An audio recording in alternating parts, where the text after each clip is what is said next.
Well, greetings and salutations, everybody. Welcome to the John Campea Show here on my YouTube channel. I'm, of course, your host, John Campea, and it is an honor and a privilege to have you guys joining me here today. Here's how today's show is going to go. I've picked out 3 topics that you guys have emailed into me. After that, we're going to go to some live questions, and then we will wrap it up. So without any further ado, let's dive right into it, and we get on with it with question number 1. And the first question today comes to us from Tyler Roberts, who writes, with Black Panther smashing this weekend, I think Infinity War is going to get dangerously close to beating the Force Awakens opening. People are also underestimating the Guardians of the Galaxy and the pop that will bring to Infinity War, since a lot of people didn't know that they are even a part of the Avengers. Your thoughts? Well, yeah, I mean, look, this weekend, Black Panther well-deservedly killed it at the box office, becoming the 5th biggest opening weekend of all time. It didn't hit that $200 million mark. I didn't think it would, but I gotta admit, it got a lot closer to that $200 million mark than I thought it would. Like, crazy close. 5th biggest film of all time for an opening weekend, which is just absolutely crazy. Of course, it sets the new record for biggest opening for a first solo film. Some people say it's not really the first. I mean, we already saw him in Captain America Civil War, but this was his first standalone film. So it counts, breaking the record that was held by Deadpool. So that's really impressive. But now everybody's going, well, my goodness. Now, Infinity War is going to make like $300 million opening week and all this kind of stuff. And okay, so will it get close to the opening weekend box office record of Star Wars The Force Awakens? Before I would have said, I don't think Infinity War will get close, I still don't think it'll catch it. I still feel like it's unrealistic to think it'll catch it. But I'm now believing that it will probably become the number 2 biggest opening weekend of all time. Let me just open up here Box Office Mojo and get the all-time list here. Because the thing is, when you're talking about The Force Awakens, it's so far ahead of everything else. It's crazy. Like, The Force Awakens at $247 million. The next is Star Wars Last Jedi at $220. I think Infinity War can catch The Last Jedi number. Maybe go over 220, but I just don't see it getting close to 250. I just don't see it getting to 250. A couple things people need to keep in mind here is that, number one, most people who are into going to see Marvel movies went to go see Black Panther. It's not like there's $60 million worth of Marvel movie fans that were going to go see Infinity War opening weekend, stayed home and didn't go see Black Panther. So we got to keep that in mind. Number one, that's one thing. But also keep the Wonder Woman effect in mind, right? Keep that in mind too. Is that Wonder Woman became the biggest grossing DC EU film, right? It did great.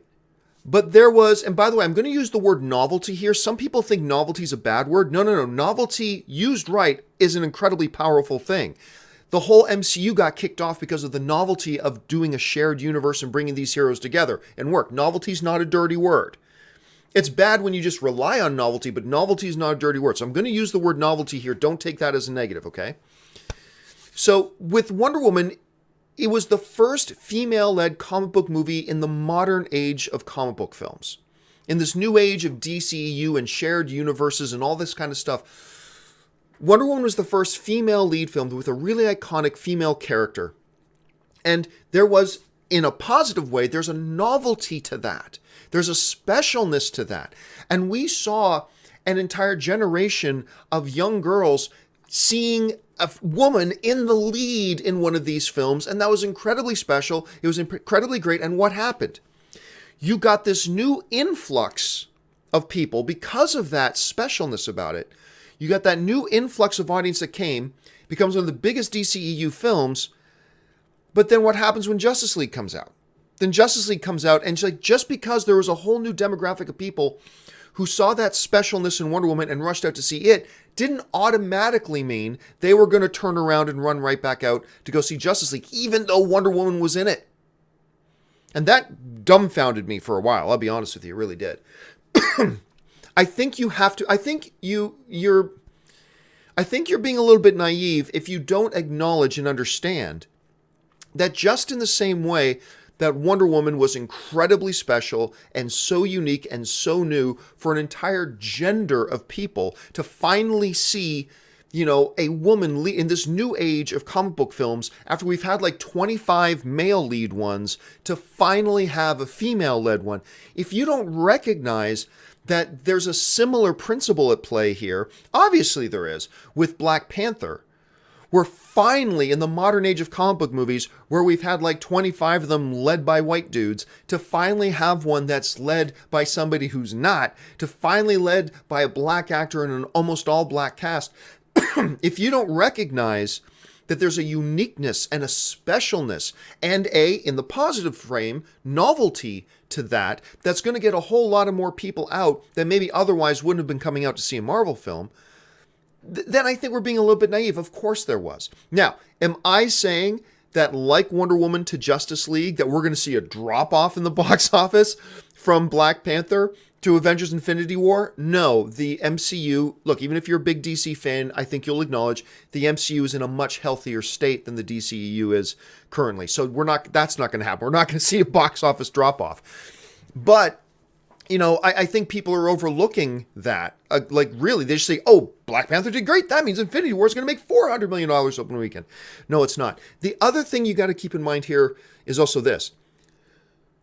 With most of the movie theaters I went to, almost all of them had all of their screens playing Black Panther. And almost all of those screenings are sold out. I remember the ArcLight Cinema in Hollywood, they have like 12, 15 theaters, whatever. And when you go to their show board, every single theater was Black Panther. Every single theater. And guess what? You couldn't get into any of them. They were all sold out. AMC Burbank 16 took up a ton of their screens with Black Panther. And guess what? Couldn't get into one. It was all sold out. I mean, even yesterday, me and my friend Corey, we're going to go see Black Panther again today at 4 o'clock. And why 4 o'clock? Because that's the earliest one that I could even find a screening with 2 seats together. I thought maybe at 10 a.m., 10:30, 11, 12, whatever. I mean, the thing's just getting sold out across the board. There's not a lot of room to make more money. How The Force Awakens made $247, almost $250 million is astounding. I think, and I remember we talked about this when The Force Awakens came out. It's like, I just don't even know that it is physically possible to make more money than that. Every theater with every screen being completely sold out, there's only so much money that can be made. It's not even possible to make $300 million opening weekend. It's just not physically possible. You can't do it. You can have all these people that want to go see it, but they're already maxing out every screen, every theater, every showtime, and every seat's being sold. And The Force Awakens makes $247 million. $300 million is just not possible. It's just not physically possible with the way things currently are. I mean, they could change in the future, higher ticket prices, way more movie theaters open up, all that kind of stuff. Yeah, that can change in the future. But where we are right now, like Star Wars The Force Awakens sold out every screen, every showtime, every seat, and made $247 million. Where's that extra $20 million coming from? Where's that extra $30 million coming from? There's just no more seats. There's just no more screens, and there just aren't any more showtimes. So, I mean, all three of those things together make me think that Avengers Infinity War is going to make more than I initially, because I think the positive momentum of Black Panther is going to carry over. I wasn't 100% sure that I thought Black Panther would hit 200 million opening weekend. I now feel pretty safe that it will. And I feel actually pretty good that it even has a shot at passing Star Wars The Last Jedi and becoming the number 2 all time. But all three of those reasons put together, still, I think the smart money right now is that it doesn't catch The Force Awakens. I think it surpasses The Last Jedi, but I don't think it catches The Force Awakens. And, I see some people on Twitter saying, Infinity War is going to make $350 million. It's like, well, from where? From where? I just don't know that it is even physically possible. Like, it's like saying, okay, I've got this rubber coaster, right? And I sell these for $10. You know how much money I'm going to make selling rubber coasters? $10 because I only got one. Now you can look at it and say, but John, that is a great rubber coaster. I think you're going to make $100, but I sell it for $10. Yeah? And I only have one. Yeah? How can I possibly make more than $10? This is all I got. All I got is one, and I can't sell it for more than $10. So all I'm going to make is $10. So that doesn't mean it's impossible that it can't surpass The Force Awakens. But these numbers I see people throwing around, it's going to make $300 million. No, it's not. Because even if every single human being on the face of the earth or who living in North America wanted to go see Black Panther opening weekend or wanted to go see Infinity War opening weekend, there just aren't enough seats and enough screens and whatever to hit 300 million. It just can't be done. So I still think The Last Jedi, or The Force Awakens, I should say, is going to be the number one all-time opening weekend. But make no mistake about it, Infinity War is going to be a juggernaut. Juggernaut. I mean, it's even weird to think about. Like Black Panther this weekend, it was almost impossible. I don't know how many of you guys have written to me to say, I went to go see it this weekend, but I couldn't get in. Like almost every screening of Black Panther everywhere was sold out. How's Infinity War going to make 50 more million on top of that? I just don't know how it's going to happen, but let's hold on. The good news is this. Black Panther is a great movie, and it's been rewarded by the audience by making tons of money. Hopefully, Avengers is as good or even better than Black Panther, fingers crossed. And it will also make a buttload of money, really buoying up the whole comic book genre. So it's just a win-win-win for everybody across the board, whether or not it catches The Force Awakens. Here's what's really bothering me, though, because you know what's going to happen. Like, Infinity War won't catch The Force Awakens. Let's say it makes $227 million open, like 30 million more than Black Panther just did. There are going to be some brain dead people out there to go, yeah, but it didn't set the record.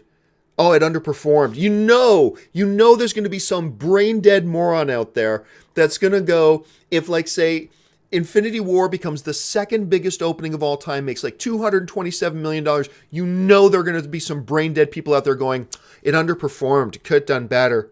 It's like, idiots. It's going to do great.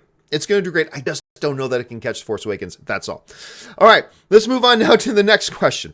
And the next question comes to us from Raymundo Lopez, who writes, another Black Panther question here. Black Panther is now the MCU's highest opening weekend for a standalone movie. I also, for a first... Oh, you know what? No, you're right. It is, because it even passed Ironman. Because I was going to say it's the highest opening weekend for a first standalone movie. But no, you're right. It overall did beat Iron Man 3. That's a very good point.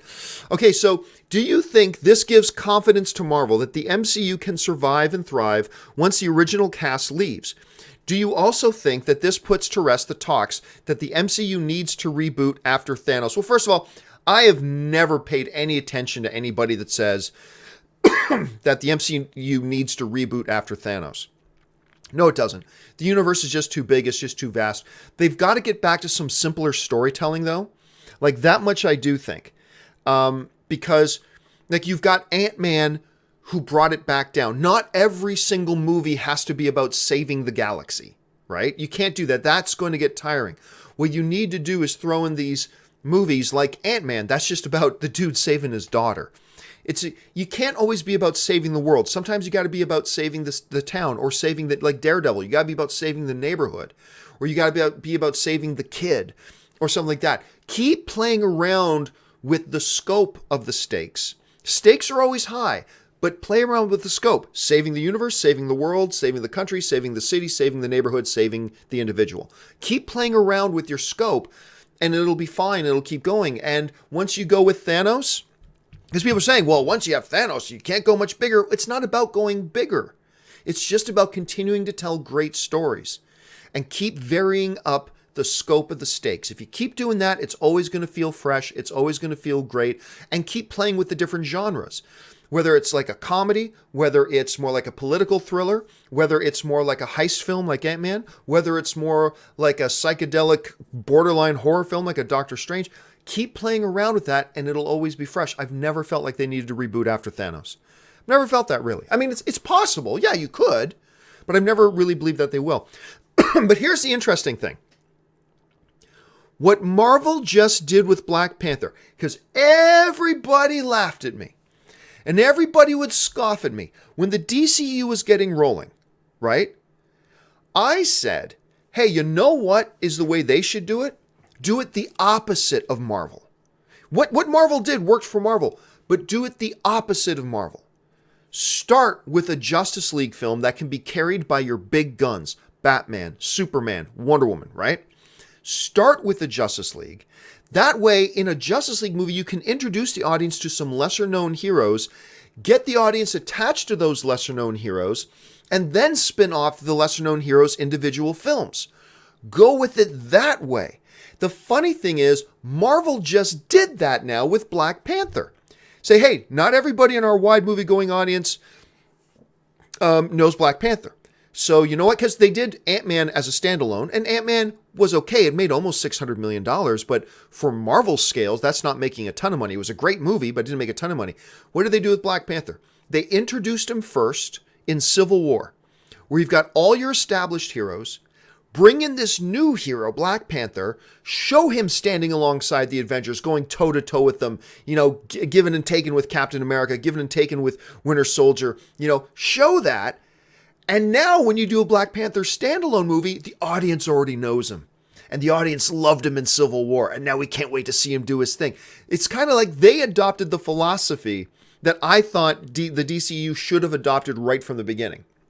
But anyway, that's besides the point. Do I think Marvel will now have more confidence in their... No. I think Marvel has always had confidence that these characters, these normally primetime headline characters, didn't have to carry it all the time. I think they've always known the MCU can continue with these other characters. I've always thought that. Now, I still don't think they're going to send Tony Stark anywhere. I still don't think Captain America is going anywhere. He might step away for a couple of movies, but Chris Evans will be back as Captain America. Make no mistake about it. He might depart for a couple of films, but he will be back as Captain America. They might let somebody else take over the mantle of Captain America for a little bit, but it'll come back to Chris Evans, come back as Steve Rogers.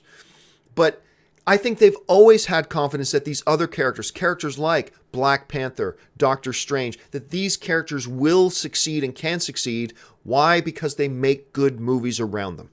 And so I think they've always had that confidence in them, and that confidence hasn't gone anywhere. All right, let's move on to the third question, and then we're going to go over to some live stuff here. The third question today comes to us from Josh DeRose, who writes, after numerous false starts, it appears as though NBC might finally be moving forward with a companion series for The Office. Assuming John Krasinski reprises his role, do you believe the show will live up to fan expectations? Okay, for those of you who do not know, one of the greatest sitcoms of all time, The Office. There's been some talk lately from NBC the last number of months that they're kind of looking at maybe doing, reviving the series. Not rebooting, but reviving it. And bringing back some of the original cast members. Now, they said Steve Carell can't do it. Steve Carell's got a very busy movie career going on. But then John Krasinski said, well, nobody's talked to me about it, but John Krasinski, I'd be up for it. And, something Fisher, the girl who played Pam, Jenna Fisher. Thank you, honey. Jenna Fisher, who played Pam, who, by the way, I believe she was married to James Gunn, the director of Guardians of the Galaxy at one point. Anyway, Jenna Fisher said no one's talked to her, but she'd be up for it, she thinks, if they talk to her about it. John Krasinski was just interviewed and said, yeah, I'd be down for it. Sure, I love that crew. Even though John Krasinski has a new show coming out where he's the new, Jack Ryan, in an Amazon television series, and he's got Quiet Place coming out, and his career is getting busier and busier now. But he said he'd be totally down for it. But it hasn't said he would do it 100%, and he just said nobody's even talked to him about it. Could an Office revival work without Steve Carell? I think it can. Now, some of you might be screaming at your computer monitors at me right now and going, but John, they tried to do a season or two of The Office without Steve Carell, and it stumbled and it failed. And ultimately, they canceled the show. Yes, they did. But I'll tell you why. I firmly believe this 100% with all my heart. I believe that The Office could have kept going for a few more seasons without Steve. Steve Carell was like the soul of the show. Absolutely, he was the face. But I believe that that show was good enough and had good enough characters that it could have continued on even more without Carell had they not made one major fatal flaw mistake. And that one major fatal flaw mistake was this guy. Ed Helms playing Andy. Now, if you haven't watched this show, if you haven't watched The Office, maybe you won't know what I'm talking about. But Ed Helms was, on The Office before he was ever, in The Hangover, right? So Ed Helms is this character. He's kind of the butt of the joke character on The Office. He's good. And look, I like Ed Helms, and the character was a nice little side character. He's the one who started calling Jim Big Tuna and things like that. But he was also a loser of a character. He was one of their worst salesmen. He even got suspended from the company because of anger problems. He was punching holes in walls and things like that. And they suspended him from the company and blah, blah, blah. But then The Hangover came out. And now all of a sudden, Ed Helms is a big name. So when Steve Carell left and the showrunners are trying to decide, who do we now make the face of the show? Who do we now make the new boss? What they should have done is started to center the show more and more around the Jim character and the Dwight character. Because while Michael Scott was the face of the show, I would always argue that the heart of the show was the Jim character. Really, if you watch The Office, it's almost like the story of The Office is told from the perspective of Jim and Pam. That's what it feels like to me. And he was the heart of the show. And Dwight was clearly central too. If you had taken the show after Steve Carell left and focused it more around Jim primarily, but then also Dwight with Rainn Wilson, I think that show still would have felt completely comfortable. The audience would have still felt like they were at home, and it just could have succeeded. Instead, what they did is they came back in the new season and said the new boss, the new face, is the Andy character played by Ed Helms. It was a tragic mistake on their part to do that. Now, not only did you lose Michael Scott, but you got one of the relatively new minor characters as the new face instead of these other characters that we were all loved and comfortable with, and it would have made more sense that they would have become the managers of the show. It would have made far more sense. The show would have been much more successful. Instead, they tried to build it around this character. The show got awkward. It started to fail. It stumbled. Now, eventually, through that season, they started to realize, hey, I think we made a mistake, and they started to write him going on vacation and tried to move the focus away from him a bit, but it was too little too late. So, could a revival work? I believe a revival can work, but you have to get John Krasinski back, and you have to get Jenna Fischer back.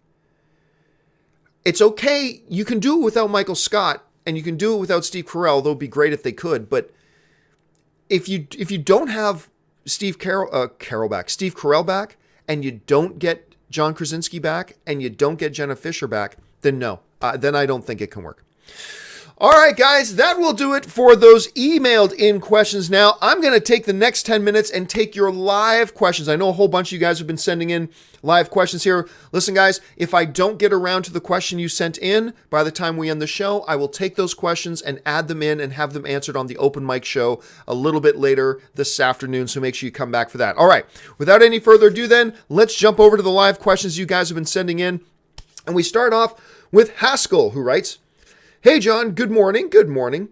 Black Panther at 201 plus million. Get those vocal exercises going. No, the official number for the weekend is 192. It might go up or down one or two, but the last time I checked, the official number is still 192. Let me just go over to the weekend. Yeah, it was 192. The long weekend numbers have now come in, and it's $235 million for the long weekend, which is just stupid good. But hey, you know what? Maybe that number will be adjusted a little bit later, and if it does, then great. Remember, these at almost $200 million, even like a 3% difference could take it over 200 million. So I'll definitely keep our eyes open for that.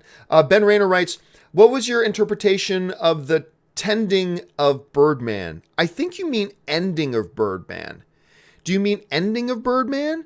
Okay, so what's my interpretation of the ending of Birdman? I didn't really have an interpretation. I just took it. I think the writers wanted it to be really ambiguous and kind of leave it open to wherever your imagination went. I believe he died. So my interpretation is that he died, but other people have different opinions. Sharon Aurora writes, I think Black Panther's final box office will be 1.4 to 1.5 billion. I wouldn't be surprised. I'm thinking closer to 1.2 to 1.3, but 1.4, 1.5 is certainly within reach. So I think it's definitely a possibility. Patrick Conway writes, bad news that Be Prepared won't be in Lion King. Yeah, for those of you who don't know, Elton John did an interview recently where he confirmed that there are a couple of songs from the movie, the original animation, that will be in the new version, but Be Prepared won't be one of them, which is fine. I wasn't expecting them to do every single song. And I really like Be Prepared, but I think I like the other ones a bit more. So I'm kind of okay with it. I mean, it's a bummer, but I didn't expect them to do every single song. I knew one or two would get left out, and Be Prepared is one of them. It's like, okay, I can live. I mean, as long as Circle of Life is still in there and Hakuna Matata, then I'm fine. And just can't wait to be king. Maybe, I don't know. We'll see. Alex Brown writes, I actually want to hear Claw's rap on SoundCloud. I think Marvel had a massive missed marketing opportunity. I don't think they actually said Claw's thing was rap. He just said he had a mixtape. Anyway, they should have had Andy Serkis done like 2 or 3 songs and had it on a SoundCloud and use that as a marketing tool. I think that is a big missed opportunity for marketing. They totally should have done that. Ben Rayner writes, meant ending about Birdman. I figured that out, Ben. Don't worry about it.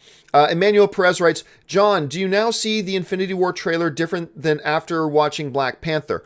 Not really, except for, let me bring this one thing over here.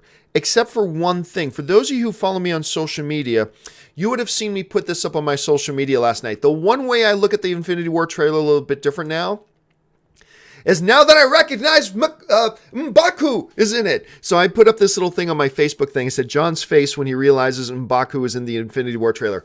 I love the M'Baku character. To me, he was one of the guys that stole the movie.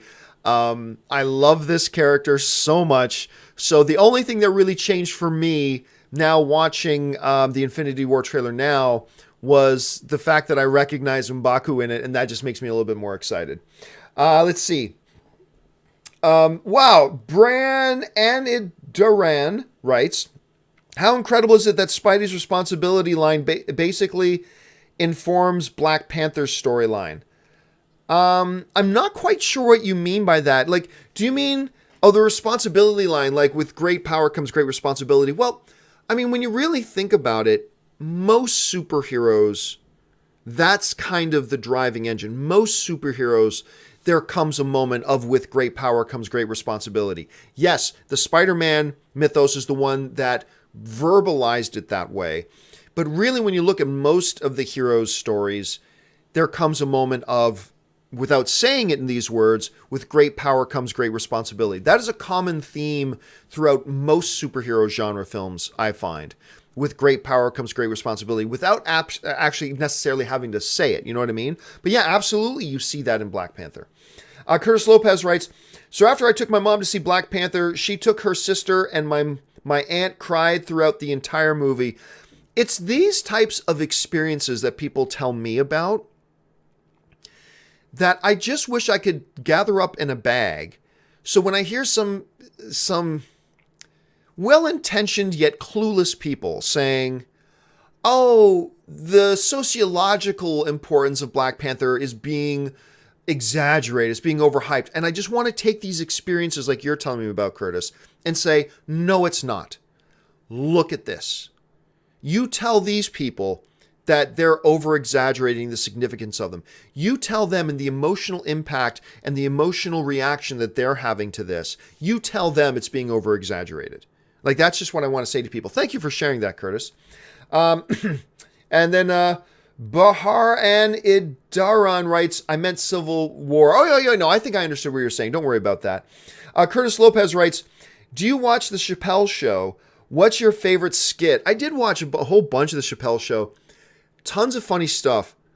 My favorite one, though, because Dave did a lot of risque stuff. Do you guys remember? It's mimicking the sports phenomena of draft day, but it was the racial draft. It's so wrong, but so funny. Where it's like they have all these different races. Instead of like NFL teams, they have all the different races of people there. And like they're drafting, with the first pick, the black community. So you have this black guy representing the black community. The black community picks Tiger Woods, since Tiger Woods is like black, but he's also part Asian. So you see the black the black delegation going crazy. Yeah. Then you see the Asian delegation, like they wanted to draft him. And then like the Jewish delegation, the Jewish people select Lenny Kravitz. It's so wrong, but so funny. That to this day is my favorite Dave Chappelle skit. Okay, guys, just got 4 minutes left here. Curtis Lopez writes, did you see Fergie's cringy national anthem performance at the All-Star game? I didn't watch it, but I was listening to Mike and it used to be called Mike and Mike. Now it's Mike and Gringo or something like that. Anyway, I was listening to ESPN this morning and they played the clip. And I'm on the treadmill at the gym today listening to this going, oh my God, Fergie's a great singer. So I don't know what went wrong, but that, if you guys haven't seen it, I don't want to get everybody to pile up on Fergie here, but ooh, it was bad. It was really bad. John Salvi writes, ever see Table 19, cute little indie rom-com? That's the one with Anna Kendrick, and was written by the Duplass brothers, I believe. And it's this little movie about this girl. She was supposed to be in the wedding party of this wedding, but her and the best man broke up, so they dropped her as the maid of honor, but she goes to the wedding anyway and gets stuck on this like back table. Anyway, it could have been cute. It had its moments of cuteness to me. And I'm glad you enjoyed it, John. I thought it would have been better. I think Craig Robinson's in that too. Speaking of The Office, I think Craig Robinson was in that. I thought it would have been and could have been better. So I think it had moments of cuteness, but I was kind of hoping for more out of it.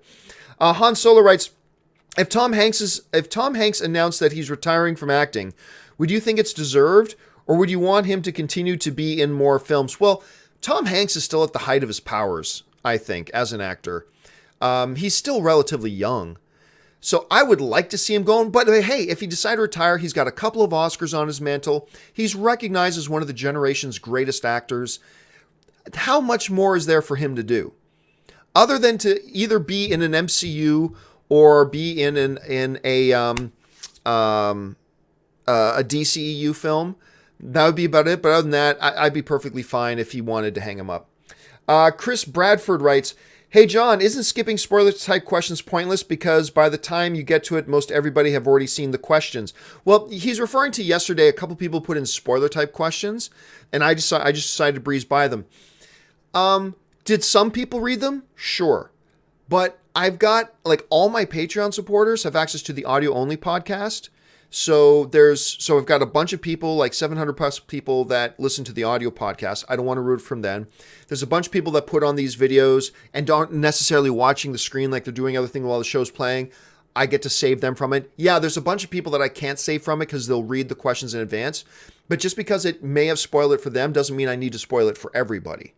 So yes, I think I made the right move by skipping over them because even though I couldn't save it for everybody, I was able to save it for some, and that's why I skipped over it. All right, 2 last questions. Luis writes, hey, John, happy Monday. What do you think about Taylor Lautner? I think he had everything to be the next big action star, but then he kind of disappeared. I think Taylor Lautner had a lot of the tools. And I remember then he got I think John Singleton might have directed it. I think it was John Singleton. He did this action movie that involved a train and he was on the run. And so I can't even remember the name of it, but it wasn't terrible. It wasn't terrible, but it wasn't all that good either. And it did terrible at the box office. So studios just kind of gave up. And to be honest, while he had the good looks, the physicality, he was a legit martial artist, so he could pull off great action stuff. The reality was he wasn't the strongest actor. And when they spun him off of Twilight and gave him his own action movie, and it didn't turn out great, and the audience didn't come out to support it, then at that point, I think the studios just went, well, there goes that. And they didn't decide to do any more. Hey, look, if he's been working on his craft and he can turn it around, I'd love to see him get another shot, but we're just going to have to wait and see. All right, last question I'm going to take here comes to us from Ab Idjit, who writes, from India, don't get mad. I didn't like Black Panther. Number one, all the action scenes were shown in the trailer and TV spot. No surprise. Number two, Marvel is making straightforward storyline easily predictable after 10 minutes. Love your show. Well, look, hey, all movies are subjective. Not everybody's going to like Black Panther. It's just the way it is. Not everybody is going to like Lord of the Rings. Not everybody's going to like Star Wars. Not everybody's going to like Avengers. Not everybody's going to like Black Panther. You don't have to apologize if you didn't like it. If you watched it and you gave the movie a fair shot and it just didn't work for you, no problem. You do not have to apologize for that. I'll disagree with you about the straightforward story. I thought especially what they did with Killmonger was really interesting in how his story gets revealed. Not just the story about his origin, but the path he took to get into that throne room that you see him standing in, talking to everybody in the trailer. I thought that was really interesting and fascinating too. So I dug it. I dug it a lot. All right, guys. To everybody else who sent in questions, don't worry, I will get to those. I will take your questions on open mic a little bit later, but we've run out of time here right now. Listen, guys, while you're here, if you are somebody who enjoys watching my programming, do me a favor, head on over to www.patreon.com/John Campea. Find out what it means to be a Patreon supporter of mine, how being a Patreon supporter keeps these shows on the air, and what benefits there are, like audio-only podcasts, for my Patreon supporters. And then maybe you'll want to become a Patreon supporter too, which would be awesome. Make sure you jump down to the comment section, leave your thoughts there. Listen, guys, you notice I took a bunch of email questions. If you want to send in an email question for the John Campea Show, just email me anytime at john@thejohncampeashow.com and put the word topic in the subject line and keep your emails to no more than 90 words or less. Also, guys, don't forget you can follow me on social media on Facebook, Twitter, and Instagram, just at John Campea. That will do it for me, guys. Thanks so much for joining me. My name's John Campea, and until my next video, bye-bye.